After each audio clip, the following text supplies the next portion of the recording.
Hello, my name is Peter Parfitt. Welcome to New Brit Workshop. In this X-Carve Extras video, I'm going to cover three things. I want to show you an easy way to make small adjustments to get the level of the work surface, the cutting surface, just right. I'm going to show you how to stiffen up your X-carriage. And finally, I'm going to show you how to install the Eccentric spacers, which replace the Eccentric nuts that come with the original X-Carve machine. Now, all three of these things are well worth watching.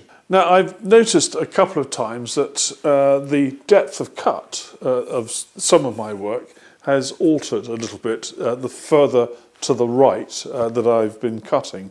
And I think you can just see it in this sign. The N here is relatively deep compared to the P at this end. And I've mounted a piece of brass rod, which is 1/4 inch in diameter, in the spindle here, and that's tightened up nicely. I then went about finding where the slope, as it were, on the surface went from and to. And I discovered by pure chance that this was the highest point here. So I moved everything over and then lowered the spindle so that the piece of brass was just touching the surface here. So I found that my gap on this side was about 1.5 millimeters, and so I had to reduce that somehow. Now these threaded screws, which are here and here, which hold the end of this Y piece of maker slide onto the frame, which is underneath the cutting surface here. Now the diameter of those is smaller than the slot width down here. So that means there's some opportunity for movement here. So what I did was I loosened these two screws off here, there and there.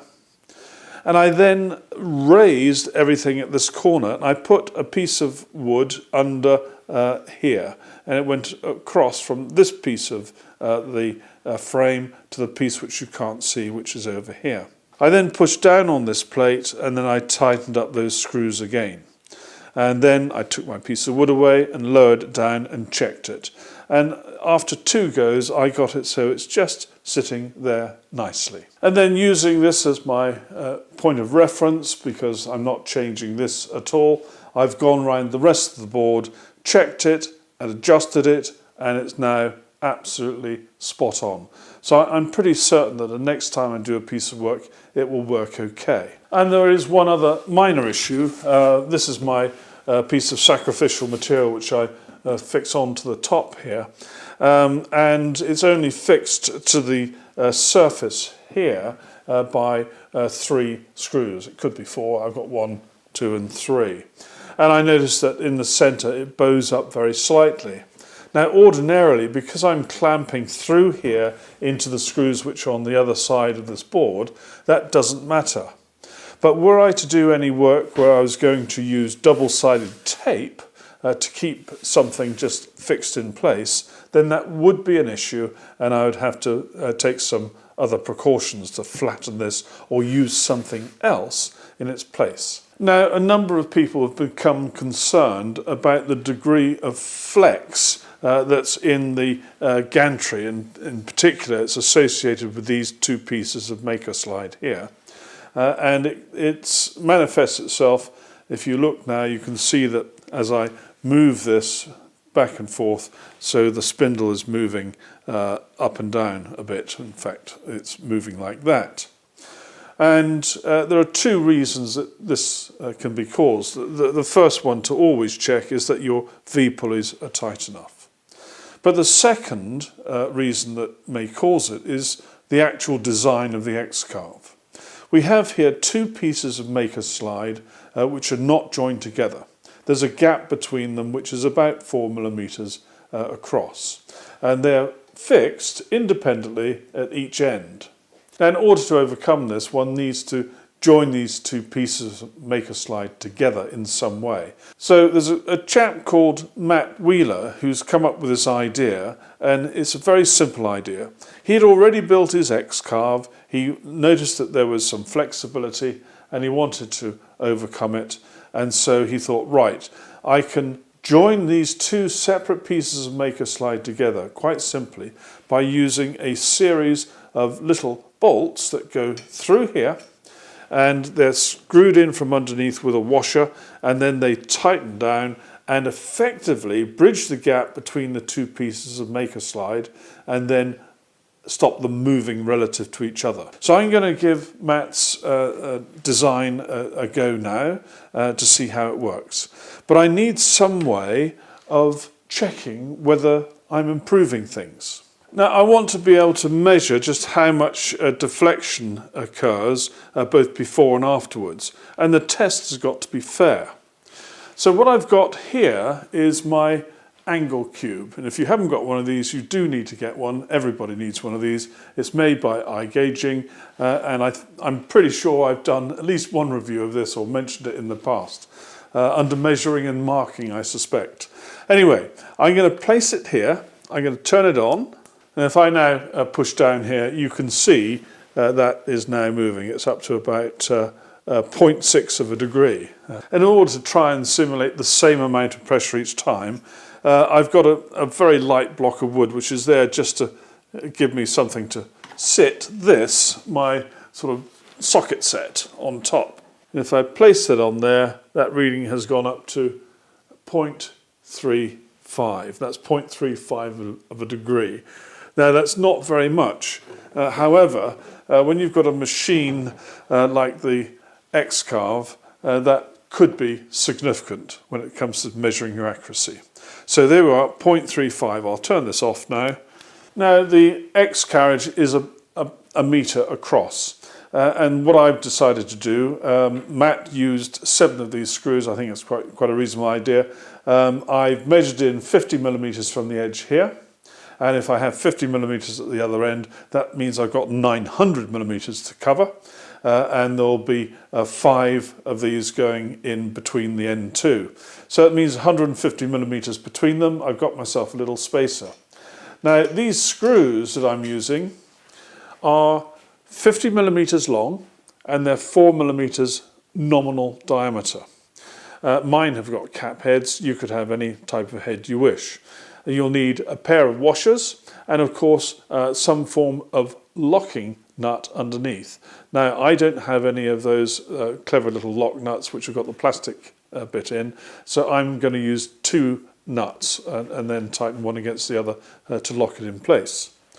Now there is an issue, and if you imagine that these 2 pieces of Maker Slide are currently independent, they're only joined on with the plates at each end. So if one screwed these screws in really tight, there is a chance, I'm not saying it would happen, but there is a chance that in doing that it forces the Maker Slide apart, or it forces it together in the middle. Now it can't move very far together because of the screw that's going through. So I've got a piece of Perspex, it's 4 millimetres in thickness, and I'm going to use this as a spacer, and I'm going to clamp the Maker Slide pieces together as I go, and have that between the 2 bolts that I'm tightening up at any given time.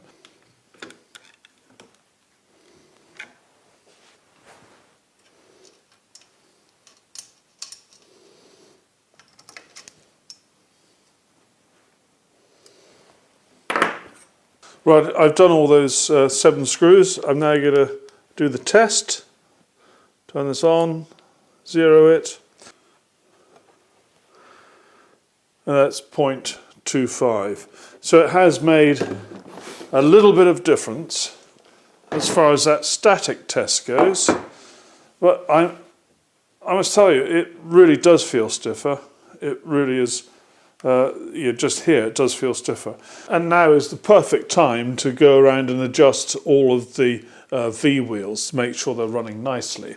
I do it fairly regularly, or check them certainly fairly regularly, but I feel there is an issue with the way the machine was originally designed, and that is because the eccentric nuts which are used to give the adjustment on those V-wheels are actually very difficult to adjust, and they're difficult because you're sort of fighting against the ever tightening nut or the ever loosening nut, which is providing the eccentric action. So Inventables have come up with a spacer. It's like a, if I bring it in nice and close, hopefully you'll be able to see this. And it's an eccentric washer or spacer. It's got the eccentric bit on the end which goes in the hole. The screw thread still goes through just as it did before. And you then have a nut on the outside which you tighten or just loosen it a tiny bit so that you can turn the spacer around. And that means that as the spacer turns, provided you don't allow that nut to catch on it and tighten up or whatever, as that spacer turns round, so you get your adjustment without altering the tension that's holding things together. It should be an improvement. And I'm going to fit some of these now. You can buy them, I don't know if you can buy them in ones or twos, but certainly you can buy them in a pack of 10, which is what you need for the X-Carve. So I've managed to get that eccentric nut off there, and I've had to replace the original screw, which was 25mm long, with one which is 30mm long. And I've actually put it in this particular case, and it's in position together with the eccentric spacer. Now it's actually quite tricky doing this in situ, so you do need to persevere, keep a nice cool head and try not to force anything, because that hole has to be intact and not damaged in any way, because this spacer relies upon it to do its job. Now, to replace the eccentric nuts on the spindle side, I've taken the DeWalt writer out. I'm now lowering this down to bring the lower pulley just in a position where I can get at the other side of the screw.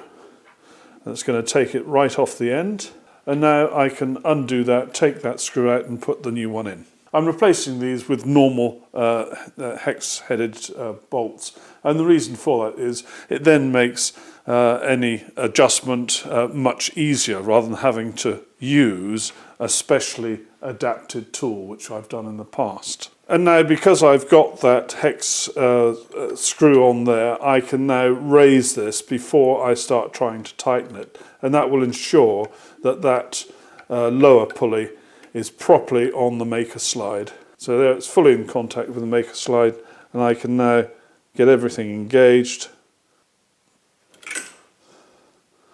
Right, I'm happy with that. And in order to do this top one, I'm going to raise this up now quite a bit. Right, that's just starting to get nipped up. I'll just check it for tightness, not quite tight enough. Adjust the spacer. Could do with being a little bit tighter, a little bit more. Maybe slightly too tight. Let's try that. Yeah, it feels about right. And as I tighten now, I'm just trying to make sure the spacer doesn't rotate. And there we go. That's nice and low, which is how I like to have it. And it is just touching the plastic at the back here, which it was doing before. It's just touching that nut there, but it's only just touching it, and that really isn't a problem. Even with vibration, I'm not worried about that. So that's good. It means I can now tighten up.